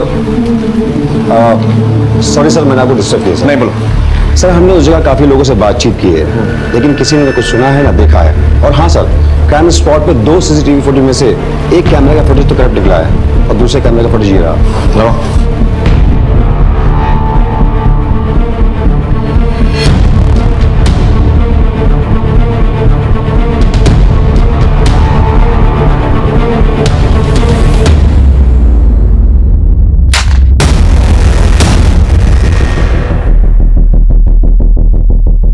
से एक बात तो क्लियर कि गाड़ी की नंबर प्लेट उसी कैमरे में दिखी है जिसका फुटेज करप्ट हो गया।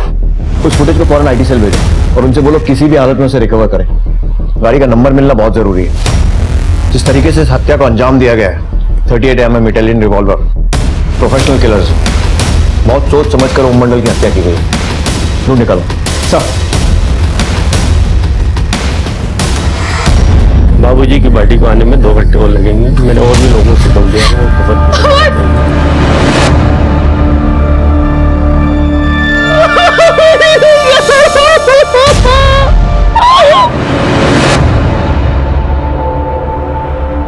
अम्मा, अम्मा कहाँ है? अम्मा!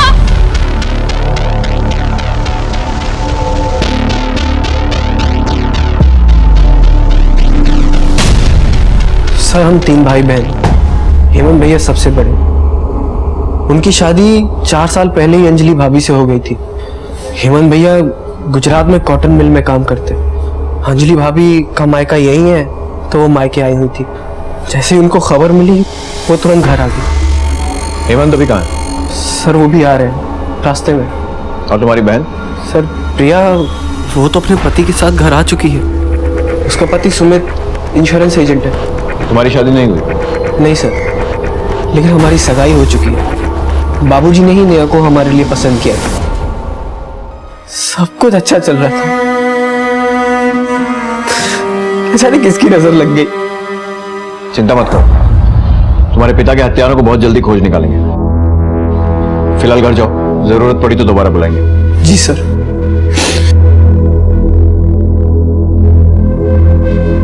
मिश्रा जी, सबसे पहले ओम मंडल के घर वालों की पूरी हिस्ट्री निकालो। पता करो कि उन सबकी दिनचर्या कैसी और कत्ल के वक्त कौन कौन कहां था और किसके साथ था। पड़ोसियों से भी पूछताछ करो, देखो क्या बोलते हैं। जी बिल्कुल सर। ये रहे ओम मंडल के कॉल रिकॉर्ड्स। कल रात ओम मंडल की किसी गिरीश पांडे नाम के आदमी से फोन पे बात हुई, उसके बाद ही वो घर से निकले थे। गिरीश पांडे कॉल ट्राई किया? ट्राई किया सर, रिंग हो रहा है लेकिन उठा नहीं रहा। डिटेल्स मंगवा लिया सर। जल्दी जल्दी हाथ चलाओ सुषमा, जितना जल्दी हो सके मैं यहाँ से निकलना है। पर बात क्या है, आप इतना घबरा क्यों रहे? सवाल जवाब का वक्त नहीं है हमारे पास, जैसा हम कह रहे हैं वैसे करो।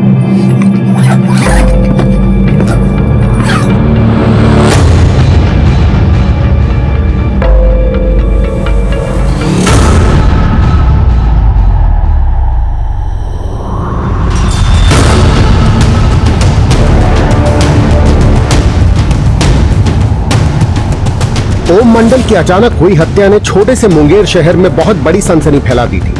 आखिर ओम की हत्या किसने और क्यों की थी? वो शख्स कौन था जिसने ओम से उस रात फोन पे मिलने की बात की थी? क्या ओम की हत्या में उसी का हाथ था? पुलिस के लिए एक बहुत कठिन केस की ये महज शुरुआत थी। साहब, ओम भाई की लड़की प्रिया बीच में गायब हो गई थी। पूरे मोहल्ले में इस बात की चर्चा थी। वही साहब, लव सब का चक्कर था। कुछ महीने पहले की बात है।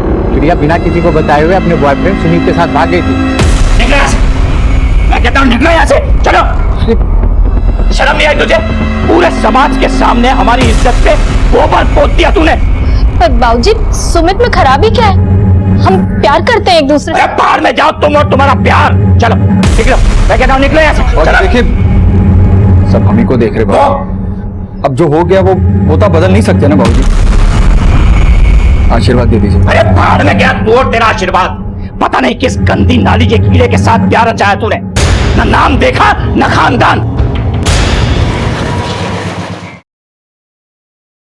सर, पड़ोसियों से पूछताछ करके पता चला कि ओम मंडल की बेटी प्रिया ने भाग के शादी की थी और प्रिया के पति के साथ ओम मंडल की हाथसुनी भी हुई थी। एक और बात सर, ये गिरीश पांडे बिहार समाचार पत्रिका में सीनियर एडिटर और क्राइम रिपोर्टर है।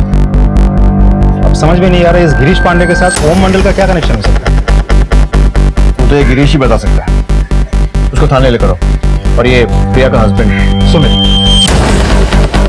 सुमित और उसके सारे घर वालों के कॉल रिकॉर्ड भी निकलवाओ। साहब,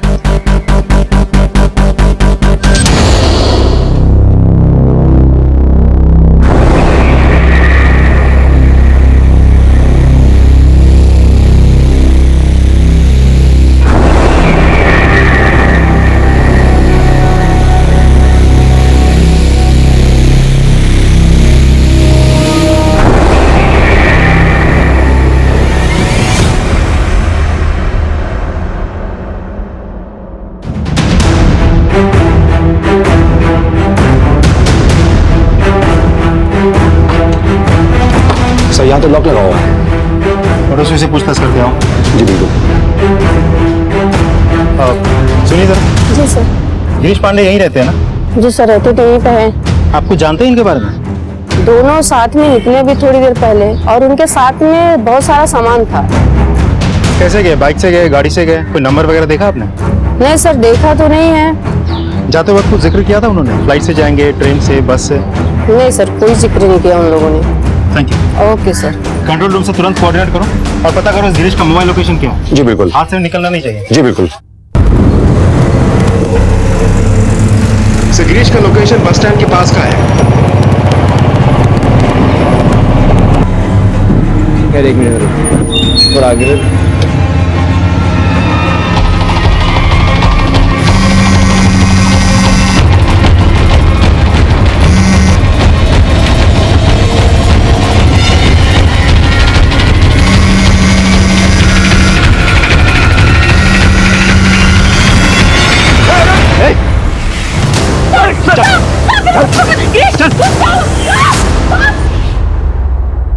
जी सर, उस रात मैंने ओम जी को फोन किया था। वो जो हमारी बात हुई थी उसको अंजाम देने का वक्त आ गया है। कब? इसी वक्त। कहाँ? स्टेशन रोड के पास। ठीक है, मैं अभी आता हूं। और हम 3 रास्ते के पास मिले भी थे। और फिर तुमने उन्हें मार दिया? नहीं सर, मैं किसी को क्यों मारूंगा? तो फिर इतनी रात को उन्हें फोन करके उस सुनसान जगह पर क्यों बुलाया था? देख गिरीश, हमसे झूठ बोलने का कोई फायदा नहीं होगा।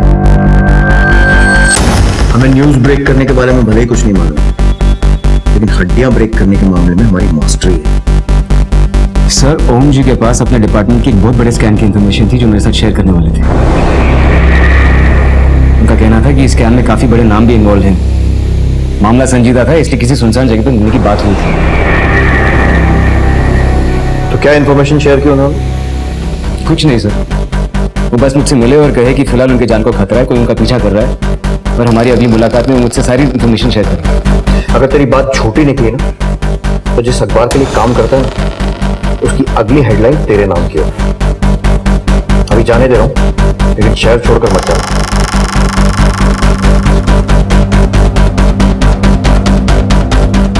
वर्मा सर, इसका आगा पीछा सब खुद निकालो। जितना सीधा ये खुद को दिखाने की कोशिश कर रहा है उतना है नहीं। लेकिन सर, अगर हम मान भी ले कि ये सच बोल रहा है, क्योंकि ओम मंडल इसको ऐसा भी क्या बताने वाला था? वही तो कंफ्यूजन है कि मामला प्रोफेशनल है या पर्सनल। दोनों एंगल्स को टटोलना पड़ेगा। ओम मंडल के ऑफिस में भी पूछताछ हो। सर,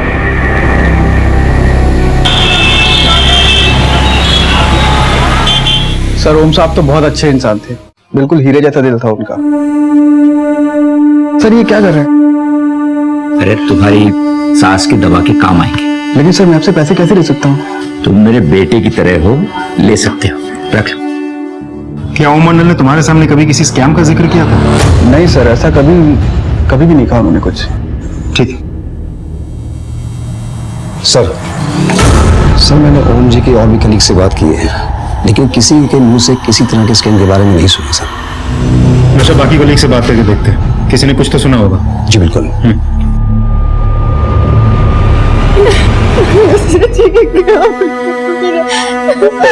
क्या करेंगे? सब ठीक हो जाएगा। रिया, यही सही मौका है, अपने भाइयों से हिस्से के बारे में बात कर। सुमित, हमने तुमसे कहा ना, हमें कोई हिस्से की बात नहीं करनी। और अगर तुम्हें इतनी पड़ी है तो तुम खुद जाके बात कर, हमसे नहीं होगा।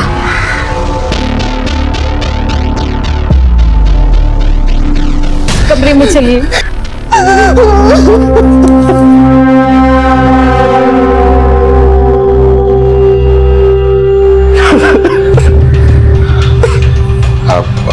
हेमंत भैया, देखिए, हम जानते हैं कि यह सही वक्त नहीं है ये सब बातें करने का, लेकिन बात इतनी जरूरी है कि। सुमित, क्या बात है?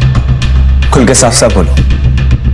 वो हम ये कहना चाहते थे कि बाबूजी के मरने के बाद उनकी प्रॉपर्टी का 3 बराबर हिस्सा होना चाहिए और कानूनी रूप से प्रिया का भी एक हिस्सा बनता है। ये कैसी बात कर रहे हो तुम? बाबूजी की चिता अब तक ठंडी नहीं हुई है और तुम अपने रंग दिखाने लग गए। संभालो भैया, ये सुमित, इस बारे में हम बाद में बात करते हैं।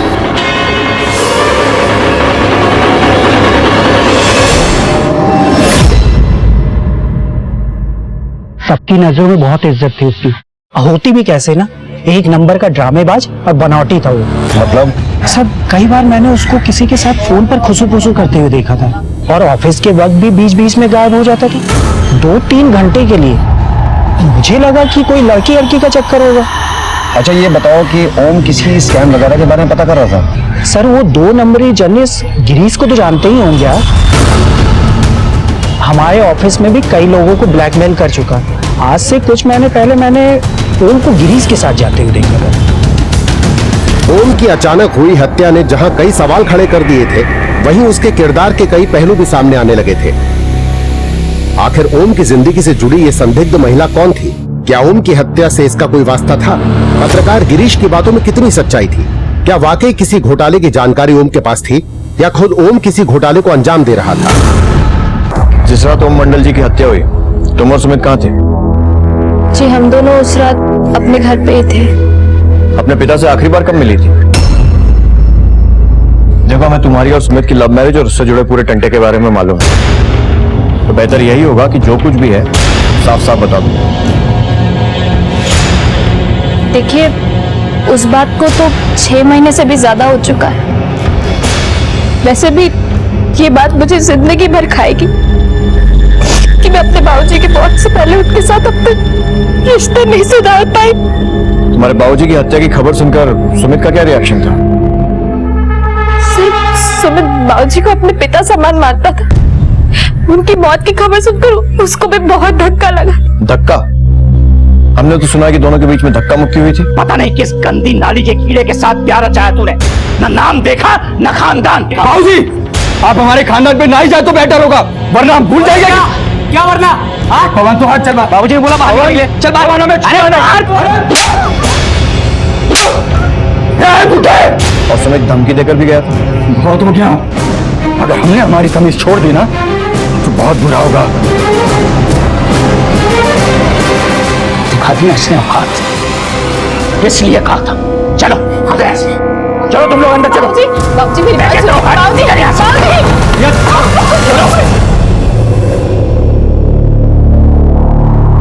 नहीं सर, बाबूजी बस हमारी शादी से नाखुश थे, नाराज थे, बस इसलिए थोड़ा सा कहासुनी हो गई। बस इसी बात से वो नाराज हो गए और कुछ नहीं।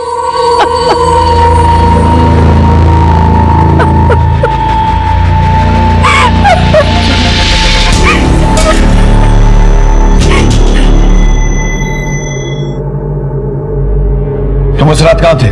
सर हम गुजरात में थे। इसी हफ्ते 1 हफ्ते की छुट्टी लेके अपने घर आने वाले थे, लेकिन उससे पहले ही बाबूजी। तुम्हें किसी पे शक है?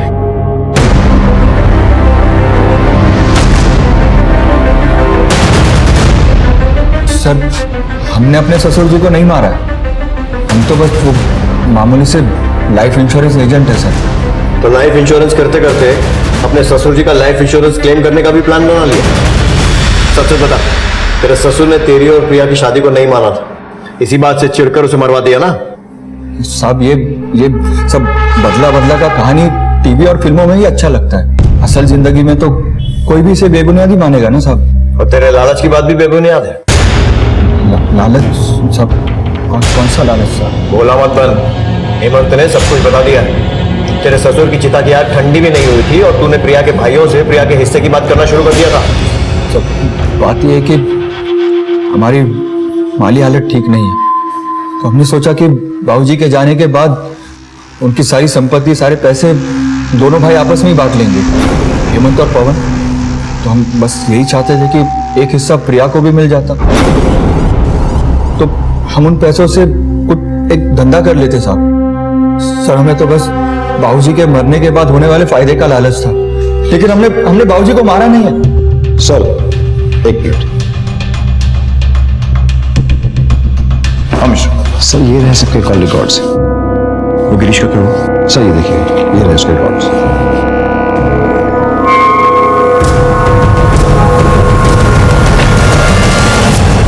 गिरीश पांडे क्राइम रिपोर्टर, तो इतना तो मालूम ही होगा, क्राइम नेवर पेज। तुम्हारे कॉल रिकॉर्ड्स के हिसाब से तुम उस जगह मौजूद थे जहां ओम मंडल की हत्या हुई, और तुम्हें खुद ब्लैकमेलिंग के जुर्म में अरेस्ट किया गया था। और ओम मंडल भी तो कोई स्कैम उजागर करना चाह रहे थे ना, तो 2 और 2 4 मिलकर सारे रास्ते तुम्हारी तरफ ही इशारा कर रहे हैं। सर, जिस केस की आप बात कर रहे हो उस केस में मुझे झूठे एलिगेशन में फंसाया गया था, इसलिए बाद में मुझे रिहा किया गया। इसी के बाद मैंने ओम जी से मुलाकात की थी। गिरीश, साफ साफ बता दो माजरा क्या था, वरना बाहर की खुली हवा तुम्हें नसीब नहीं होगी। सर, मुझे पता था कि आयकर विभाग में बड़ी धांधली चल रही है, लेकिन इसे प्रूव करने के लिए मेरे पास कोई पक्के सबूत नहीं थे। इसी के बाद मैं ओम जी से मिला और उन्हें कन्विंस किया कि वो मेरा साथ दे। ओम जी बहुत भले इंसान थे, वो तुरंत मेरा साथ देने में राजी हो गए। यही वो स्कैम है सर जिसमें मैं और वो काम कर रहे थे, और ये स्कैम सामने आने से काफी लोगों की नौकरी खतरे में पड़ जाती। तो इसलिए तुमने उनसे सारे सबूत लिए और जब ओम जी ने विरोध किया तो उन्हें मार दिया। तुम्हारा झूठ ही तुम्हारे खिलाफ सबसे बड़ा सबूत बन गया गिरीश। सर, मैं ओम जी से मिला था, लेकिन ना उन्होंने मुझे कोई फाइल दी और ना हमारे बीच में कोई लड़ाई हुई। हम दोबारा मिलने वाले थे, लेकिन उसी रात ओम जी की हत्या हो गई और मैं बहुत डर गया था, और इसीलिए अगली सुबह हम अपना घर छोड़कर कहीं दूर भागने वाले थे, ताकि मेरी पत्नी पर मुझ पर कोई आँच ना आए। सर, ये खेल पिछले 6 महीने से चल रहा है, और हो ना हो ओम जी की शहादत भी इसी वजह से हुई है। तो और कौन कौन शामिल है इस खेल में? सर, इस खेल में तो काफी प्यादे हैं, लेकिन ये खेल आयकर विभाग के सबसे बड़े ऑफिसर्स के दत्ता और लाल गुप्ता के इशारों पर चलता है।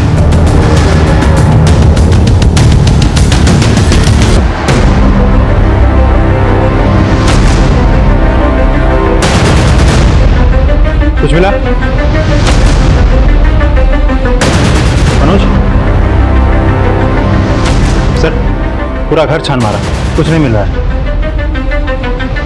गिरीश ने के दत्ता और लाल गुप्ता के बारे में बताया था, और यहां उनका कोई सुराग नहीं है। आप लोगों को मालूम है ओम जी इनकम टैक्स डिपार्टमेंट के किस स्कैम को उजागर करना चाह रहे थे? बाबूजी ने तो हमें इस बारे में कुछ भी नहीं बताया था। अम्मा, तुम्हें कुछ पता था क्या? नहीं बेटा, हमको भी कुछ नहीं पता है। नहीं वर्मा, दत्ता पर इस तरह हाथ नहीं डाल सकते। उससे पूछताछ करने के लिए कुछ ठोस सबूतों की जरूरत पड़ेगी। उसकी पहुंच डिपार्टमेंट के हर बड़े ऑफिस में। अगर वाकई उसका हाथ ओम मंडल की हत्या में है तो हमें रोकने के लिए साम दाम दंड भेद सब कुछ ट्राई करेगा। सर, मैंने हमारे कुछ कांस्टेबल्स को गुप्ता पे नजर रखने के लिए कहा है। आखिर वो दत्ता का राइट हैंड है, इसकी एक्टिविटीज से हमें कुछ तो इन्फॉर्मेशन मिलेगी। राइट, इस दत्ता की ज्यादा से ज्यादा जानकारी इकट्ठी करो, कुछ ना कुछ क्लू तो मिलेगा। और एक काम और करो, गुप्ता से मिलो, देखिए क्या बोलते हैं। सर देखिए, आप लोग जो कह रहे हैं ना बिल्कुल गलत कह रहे हैं। हमने आज तक 1 रुपया भी हमारे जीवन में बेईमानी का नहीं खाया है, और ओम मंडल को हम क्यों मरवाएंगे? देखिए, ओम जी को हम बहुत अच्छे से जानते हैं, वो भला हमारे खिलाफ सबूत क्यों इकट्ठा करेंगे? तो फिर किसके खिलाफ करेंगे? के दत्ता के, तो फिर किसी और के? चलिए ये बताइए, हत्या वाली रात आप कहाँ थे? हत्या वाली रात हम हमारे घर पे ही थे। ठीक है, मान ले। गुप्ता जी, एक बात याद रखिए, झूठ के पैर नहीं होते और सच सामने आ ही जाता है। फिर मुलाकात होगी।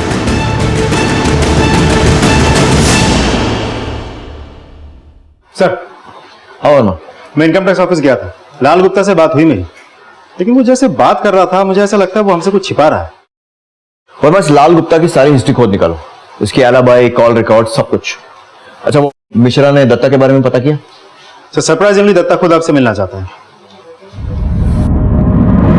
देखिए ठाकुर साहब, ना तो मैं किसी स्कैम में शामिल हूं और ना ही मैंने ओम मंडल जी का मर्डर किया।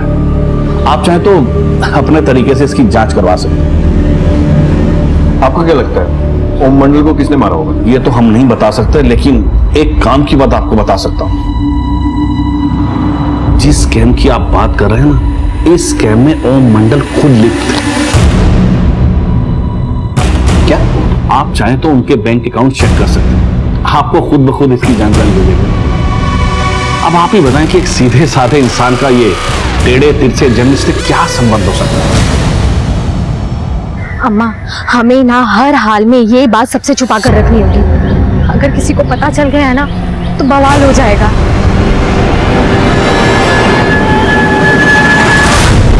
सर, और दत्ता की इंफॉर्मेशन तो सही निकली। ये रही ओम मंडल की बैंक स्टेटमेंट और लोन अकाउंट डिटेल्स। सर, इस अकाउंट में 3 बार 1-1 लाख करके पैसे डिपॉजिट किए गए थे, और ऊपर से ओम मंडल ने खुद 10 लाख का एक लोन लिया हुआ था। घर गिरवी रख के लिया था ये लोन, और ये देखिए सर, एक और खास बात, पैसे डालने के 10 दिनों के अंदर बैंक से सारे पैसे निकाल लिए गए थे। मतलब ये ओम मंडल इतना भी सीधा नहीं है जितना हम समझ रहे थे, और इस गिरीश ने भी बहुत सारी बातें छुपाई, वरना हो ना हो ये दोनों मिलकर कोई बड़ा गेम प्लान कर रहे थे। बैंक स्टेटमेंट से तो कुछ और ही एंगल सामने आ रहा है। अब हम किसकी बातों पे यकीन करें? क्या ओम मंडल खुद ही स्कैम में इन्वॉल्व थे, या फिर वो तुमसे झूठ बोल रहे थे, या फिर तुम हमसे झूठ बोल रहे हो? सर देखिए, मुझे इन्फॉर्मेशन मिली थी कि ओम जी ने स्कैम में कुछ पैसे लिए हैं, लेकिन उन्होंने ये पैसे इसलिए लिए थे ताकि इस स्कैम से जितने भी लोग जुड़े हुए हैं उस पर भरोसा कर सके और ज्यादा से ज्यादा इन्फॉर्मेशन मिल सके, इसलिए उन्होंने सारे पैसे बैंक से निकालकर कहीं सेफली रख लिए थे। सर आप ही सोचिए ना, अगर वो भ्रष्ट इंसान होते तो क्या वो खुद अपना घर गिरवी पर रखकर बैंक से 10 लाख रुपए लेते? सर प्लीज आप मुझे एविडेंस फाइल दे दीजिए और यहाँ से जाने दीजिए। सॉरी गिरीश, इन सारी ब्रेकिंग न्यूज को हम खुद पुलिस स्टेशन में सॉल्व करेंगे और उसके बाद डिसाइड होगा कि असली ब्रेकिंग न्यूज क्या है और उस ब्रेकिंग न्यूज के पीछे किसका हाथ है।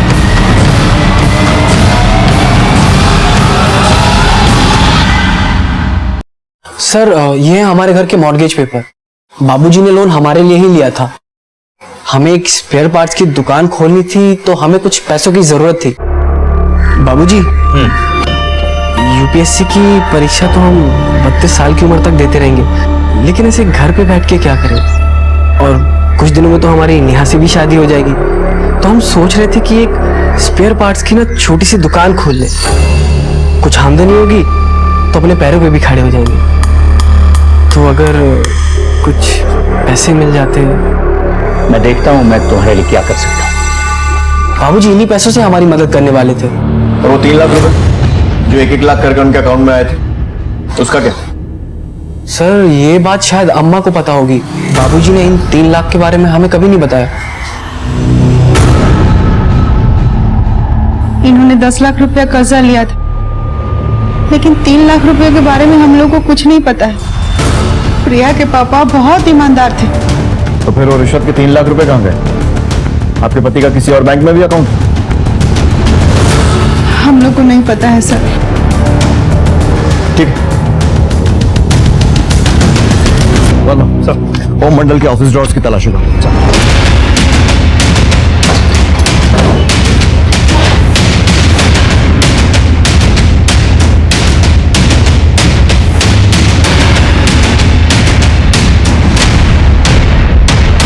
सर ओम मंडल के सीक्रेट अकाउंट में सिर्फ 50,000 रुपए की ही एंट्री है। बाद में ओम मंडल ने ये पैसे 25,000 करके किसी किरण शर्मा के अकाउंट में ट्रांसफर किया। अभी किरण शर्मा कौन है और इसका ओम मंडल से क्या कनेक्शन? सर मैं ओम मंडल के परिवार वालों के कॉल रिकॉर्ड चेक कर रहा था। मैंने एक बड़ी अजीब चीज नोटिस की। क्या?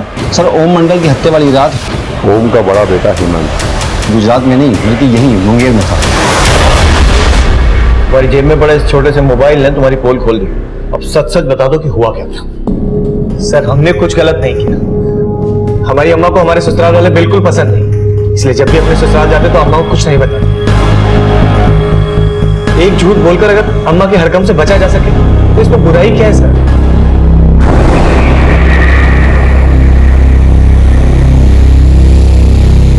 आईटी सेल ने सीसीटीवी फुटेज का कुछ हिस्सा रिकवर किया। ये रही फुटेज।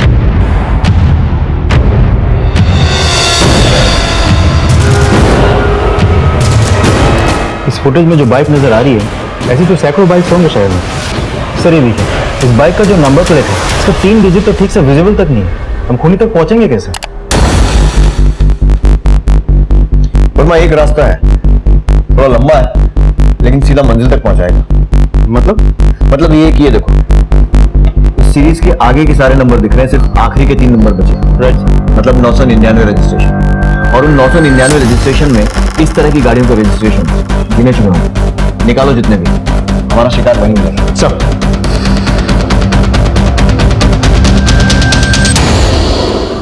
ये घर में ना सबके चेहरा पे एगो नकाब है, सब के सब झूठे, सब हमसे बात छुपाता। अम्मा, हेमंत भैया तो आपसे बात इसीलिए छुपाते थे ताकि आपको बुरा ना लगे। हमें माफ कर दो अम्मा, हम आपका दिल नहीं दुखाना चाहते थे, इसलिए वो बात हम आपको नहीं बताए। अम्मा, अम्मा। सर, खबर किरण शर्मा का पता चल गया। उम्र करीब 30 साल, एक प्राइवेट फर्म में काम करती है। लेकिन अभी तक हमें यह पता नहीं चला कि किरण शर्मा ओम मंडल को कैसे जानती थी। लेकिन मोबाइल लोकेशन के हिसाब से ओम मंडल अक्सर किरण के घर जाता था। वर्मा, ये आदमी भी बड़ा अजीब। जितना हम इसे समझने की कोशिश कर रहे हैं उतने नए नए रूप सामने आते जा रहे हैं इसके। कभी इसकी हत्या का शक घर वालों पर जाता है, कभी बाहर वालों पर।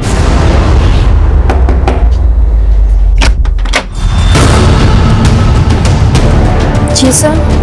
किरण शर्मा, मैं ही हूँ। ओम मंडल को तुम कैसे जानती थी? डरो नहीं, तुम जो कुछ भी जानती हो हमें सच सच बताओ। वो मेरे पिताजी हैं। क्या? जी सर, आज से 30 साल पहले उनका मेरी माँ के साथ अफेयर था। वो उनसे शादी भी करना चाहते थे, लेकिन अपने परिवार के कहने पर उन्होंने किसी दूसरी औरत से शादी कर ली। सर, शादी से पहले मेरी माँ प्रेग्नेंट हो गई थी और ये सच जानते हुए भी एक आदमी ने उनसे शादी की, लेकिन शादी के कुछ दिनों बाद उनका देहांत हो गया। तब हमारी माँ ने हमें बताया कि तुम्हारे पापा राजेश नहीं, ओम मंडल है। क्या? उसके बाद हम उनसे मिले। सर, पिछले 14 सालों से उन्होंने हमारी हर जरूरत का ख्याल रखा और हाँ, उन्होंने अपने कुछ पैसे भी हमें रखने के लिए दिए थे। बेटा, मैं तुम्हारे अलावा किसी और पर भरोसा कर ही नहीं सकता। 3 लाख रुपए तुम संभाल कर रखना। वक्त आने पर यह पैसा मैं तुमसे वापस लूंगा और अपनी बेगुनाही को साबित करूंगा। सर, हमारी आपसे रिक्वेस्ट है, सुनीता आंटी या उनके परिवार वालों को हमारे रिश्ते के बारे में कुछ मत बताइएगा, क्योंकि हम नहीं चाहते मरने के बाद हमारे पिताजी के चरित्र पर कोई लांछन लगे। उनके जीते जी तो ये बात राज रही, उनके मरने के बाद हम इस बात को उछालना नहीं चाहते। इसलिए उस दिन भी उनके घर तक जाकर भी अंदर जाने की हिम्मत नहीं जुटा पाए। ठीक, लेकिन कभी ओम मंडल ने तुम्हें अपने डिपार्टमेंट के किसी स्कैम के बारे में बताया था? आप कोई फाइल हो, कोई डॉक्यूमेंट्स हो, ऐसा कुछ दिया था उन्होंने तुम्हें कभी? हाँ सर, याद आया, उन्होंने एक फाइल दी थी रखने के लिए। वो फाइल मिल सकती है हमें? जी सर, मैं लेकर आती हूँ। सर, ये फाइल। इस फाइल को एंटी करप्शन ब्यूरो भेजो। करप्शन का पता तो हमने लगा लिया, अब पता ये लगाना बाकी है कि कातिल है कौन। और हाँ, कातिल चौकन्ना ना हो जाए, इसलिए इस पूरे मामले को हमें टॉप सीक्रेट रखना होगा। आरटीओ से कोई अपडेट? सर, हम पता कर रहे हैं। नैरो डाउन करो और मुझे सर को अपडेट करो। सर। पुलिस को मिले एकमात्र सुराग यानी हत्या की जगह से मिले सीसीटीवी फुटेज से आधे अधूरे बाइक नंबर के मालिक तक पहुंचने के लिए लगभग 1000 रिकॉर्ड्स टटोले गए। उनकी तहकीकात की गई और आखिरकार इस लंबी और मेहनत भरी प्रक्रिया ने अपना काम कर ही दिखाया। सर, मेरी बाइक चोरी हो गई थी और मैंने सोचा बाइक 10 साल पुरानी है तो एफआईआर के लफड़ा में क्यों पड़ना। सर,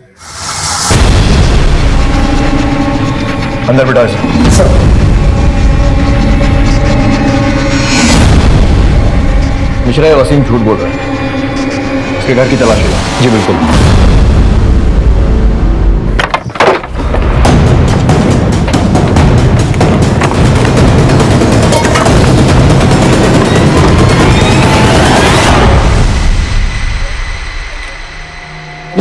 सर, मुझे नहीं बेटा,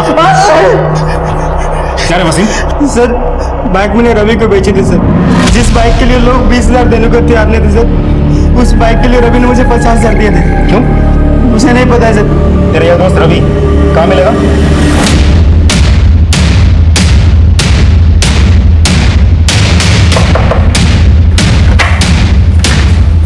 रवि जी।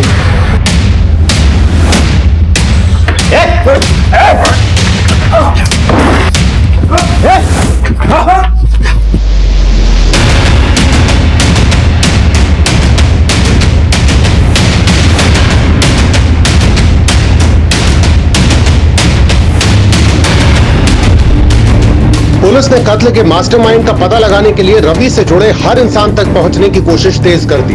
एक एक हिस्ट्री शीटर के रिकॉर्ड को टटोलना शुरू किया और एक अहम कड़ी आखिर पुलिस के हाथ लगी गई। सर, ये रवि और उसका दोस्त सुनील दोनों एक नंबर के छठे हुए बदमाश हैं। लूट, कॉन्ट्रैक्ट किलिंग सब मिला के दोनों के खिलाफ करीब 12 मामले दर्ज हुए हैं। सीसीटीवी में हमें जो लड़का दिख रहा है वो ना हो वो लड़का ये सुनील ही हो।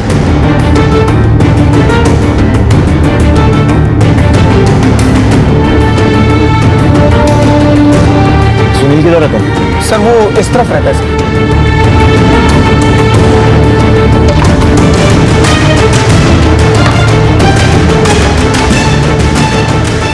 उठा सर।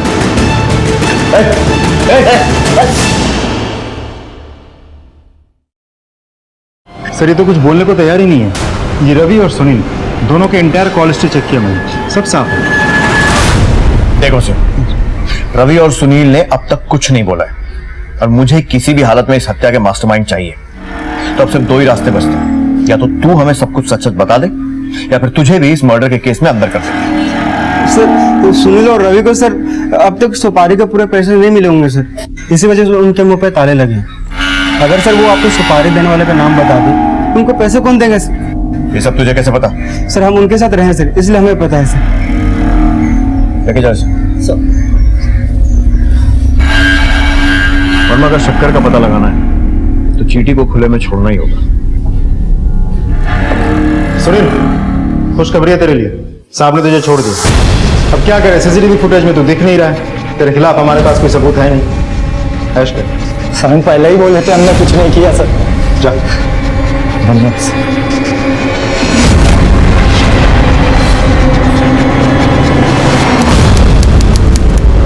हमेशा क्या खबर? सर मैं खुद इस घर पे नजर टिकाए बैठा हूँ सर, अभी तो कोई हलचल नहीं हुई।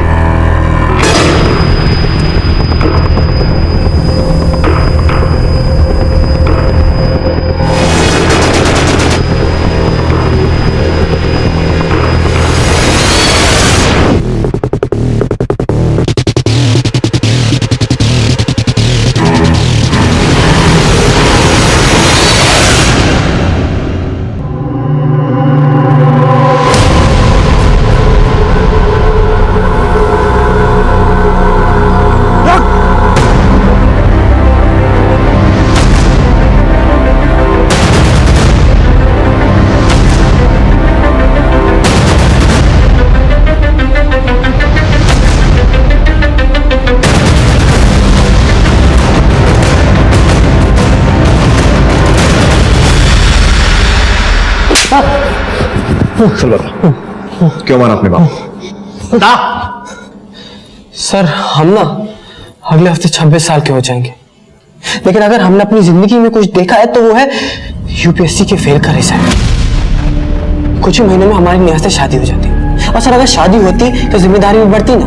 लेकिन सर हम आपको एक बात सच सच बताएं, हमने ना खुद से बड़ा उल्लू नहीं देखा।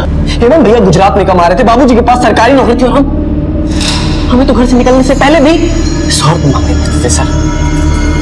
सर आपको पता है बाबूजी इस उम्र में किन लोगों से टक्कर लेने निकल पड़े थे? आयकर विभाग वालों से।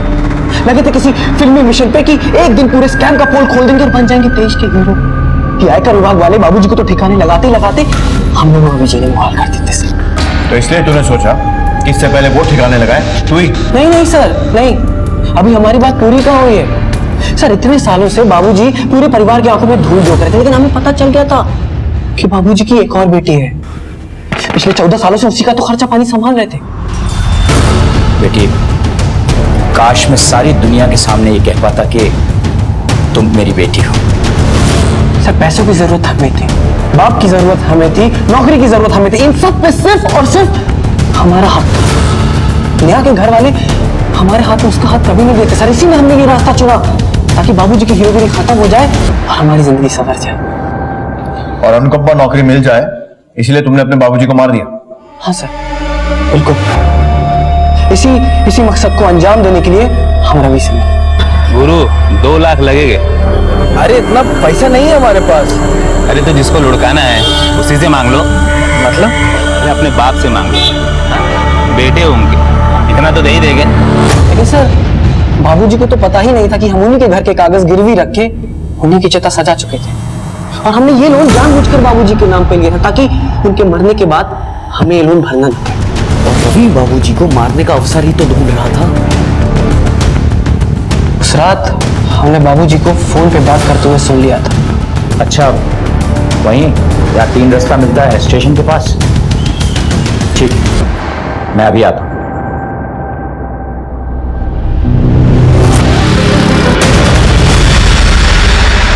हमने तय किया था कि जैसे ये काम खत्म हो जाएगा हम धीरे धीरे करके रवि के पैसे 2 महीने में चुका देंगे। लेकिन आप लोगों ने जैसे ही सुनील को छोड़ा उसने तुरंत किसी नए नंबर से हमसे पैसे की मांग कर दी। वो शायद यहां से नेपाल भागने की फिराक में था। इसलिए हमसे पैसे मांगने यहाँ पहुंचे और हम फंस गए। जिस नौकरी के लिए इतनी बड़ी साजिश की थी ना, अब जेल की सलाखों के पीछे बैठकर उसकी याद कर।